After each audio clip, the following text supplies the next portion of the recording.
Have you ever noticed how certain people seem to get visibly uncomfortable when you start succeeding? Today, I'm going to reveal the 7 things about your success that make losers incredibly jealous. These are the exact triggers that expose their insecurities and make them feel threatened by your growth. Success isn't just about making money or gaining fame. It's about becoming the best version of yourself. And that's what truly makes mediocre people uncomfortable. When you embody these 7 qualities, you'll not only accelerate your own success, but you'll also instantly recognize who's genuinely supporting you versus who's secretly hoping you'll fail. The first thing that makes losers jealous is your consistency. While they're looking for shortcuts and quick fixes, you understand that real progress happens through daily discipline. When Kobe Bryant was asked about his success, he famously said, "It's not the hours you put in, it's what you put into those hours." Losers might work hard for a day or a week, but they can't maintain the consistency needed for true excellence. They see you showing up day after day, pushing through resistance, and it reminds them of their own lack of commitment. They'll try to convince you that you're doing too much, or that you need to relax sometimes. But what they're really saying is, your consistency makes me uncomfortable because it highlights my inconsistency. The second trigger is your ability to delay gratification. In a world obsessed with instant results, your patience and long-term thinking stand out.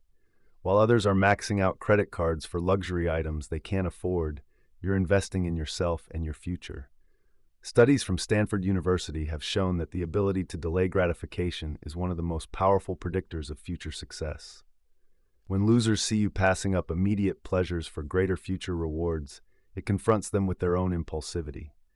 They'll call you boring or say you're missing out on life, but really, they're projecting their own inability to think beyond immediate satisfaction. Your strategic patience isn't just building your future, it's highlighting their short-sightedness. The third thing is your growth mindset.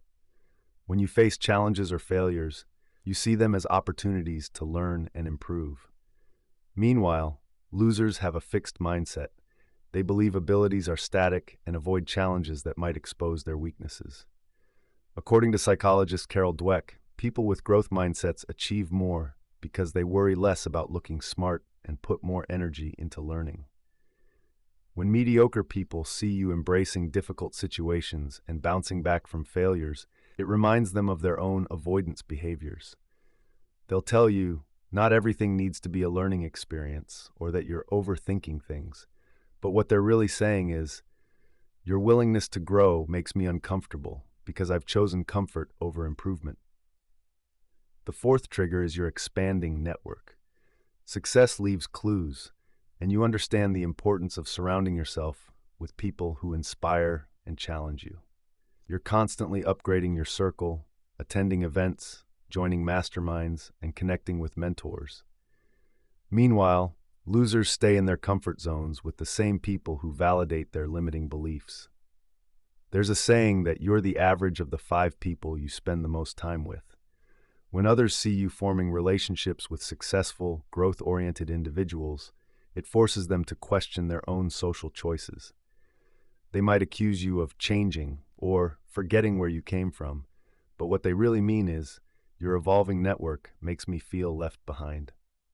The fifth element is your investment in self-education. While others spend hours scrolling through social media or binging Netflix, you're reading books, taking courses, and developing new skills. The average CEO reads 60 books per year, while the average person reads less than 1.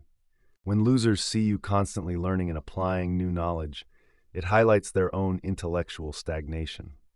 They might say things like, "You don't need all those books," or "Experience matters more than theory." But what they're really expressing is discomfort with your commitment to continuous improvement. Your dedication to learning isn't just expanding your mind, it's exposing their willingness to remain ignorant. The sixth trigger is your ability to set and enforce boundaries. You understand that your time and energy are precious resources, so you're selective about what you commit to and who you allow into your life.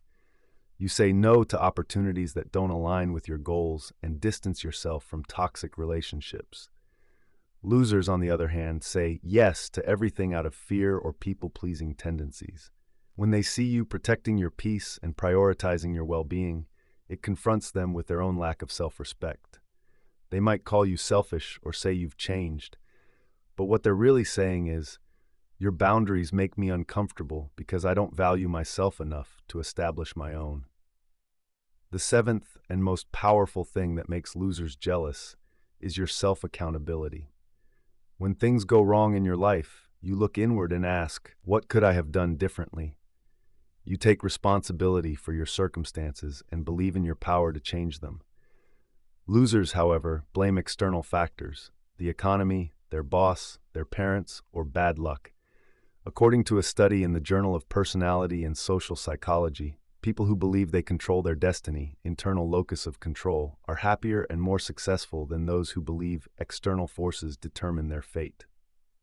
When mediocre people hear you taking responsibility for your mistakes and setbacks, it challenges their victim mentality. They'll try to convince you that some things are beyond your control or that the system is rigged, but what they're really saying is, your self-accountability makes me uncomfortable because it suggests I'm responsible for my own failures. Now here's the important part. Recognizing these triggers isn't about judging others or feeling superior. It's about understanding the dynamics at play so you can protect your energy and maintain your momentum. When you notice someone displaying these jealous behaviors, don't waste time trying to convince them or seeking their approval. Instead, compassionately create distance and double down on your growth journey. Remember, true success isn't about making others jealous. It's about becoming the best version of yourself, regardless of who's watching. The people who truly belong in your life will celebrate your growth rather than resent it. They'll be inspired by your consistency, your delayed gratification, your growth mindset, your network, your self-education, your boundaries, and your accountability. As you continue on your path to success, use these triggers as confirmation that you're moving in the right direction. Every time you notice someone getting uncomfortable with your progress, take it as evidence that you're doing something right. Their discomfort is not your responsibility. Your growth is. If you found this video helpful, make sure to subscribe for more practical self-improvement tips that will accelerate your success journey. Drop a comment below, sharing which of these 7 triggers you've experienced in your own life. Remember, your success isn't just about achieving external rewards. It's about becoming someone who deserves those rewards through consistent growth and self-mastery.